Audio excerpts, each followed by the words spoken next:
My name is Chloe Cole. My name is Elle Palmer. My name is Claire. And I am a detransitioner. I am a detransitioner. I'm a 20-year-old detransitioner. I was growing up in the midst of an identity crisis. I was a tomboy, I had a learning disability, and I found it very difficult to understand myself and to build an identity of my own. I latched onto the transgender community when I was 12. When I was 12 years old, I was sexually assaulted, and a month later, I started identifying as trans. I truly started to believe that I was a young man who was stuck in the body of a young woman, and I was given this impression that the only way that I would ever feel happy or whole was through chasing a lie that would never come true. By my 15th birthday, I was on testosterone and had a double mastectomy. I was 16 when I started testosterone, and I was 19 when I stopped. I started the medical process when I was 13 years old with puberty blockers and testosterone. At 15 years old, I had a double mastectomy. It took me less than a year for me to realize that none of this was actually bringing me any closer to this goal of becoming a young man. And it wasn't an easy decision to go back to my birth identity as a young woman, but I found so much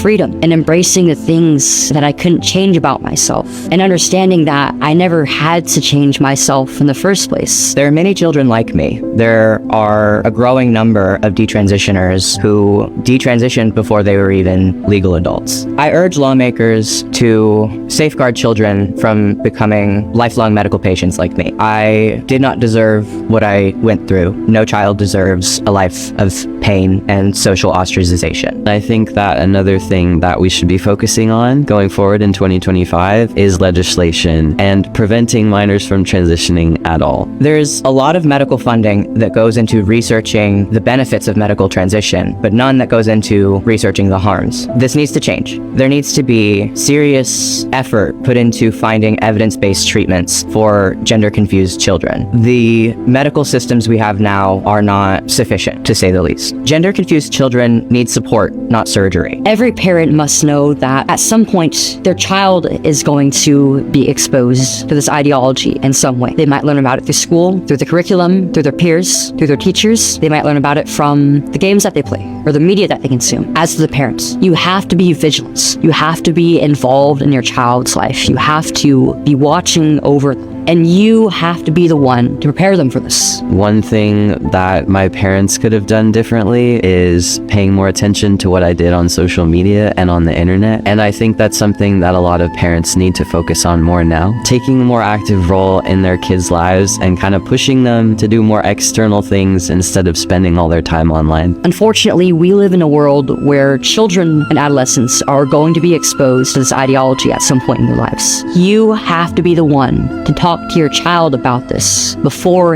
any outside forces do. And if your child is dealing with this, do not, under any circumstances, affirm them through their preferred name, through their pronouns, or the identity that they want you to call them by. Because you will confirm this idea in their heads that the way that they were born, the way that they were beautifully made is wrong. And so wrong that they have to become a lifelong patient in order to fix themselves, in order to be happy. I know what it's like to have gender dysphoria, to have these feelings of pain around your body. The truth is that the problem is not your body. It's not the way that you were born or the way that you look, because everything that you have is a gift. If you just give yourself some time, you'll learn how to embrace all of these things that make you unique. And one day, they won't be your insecurities. They will be your strengths.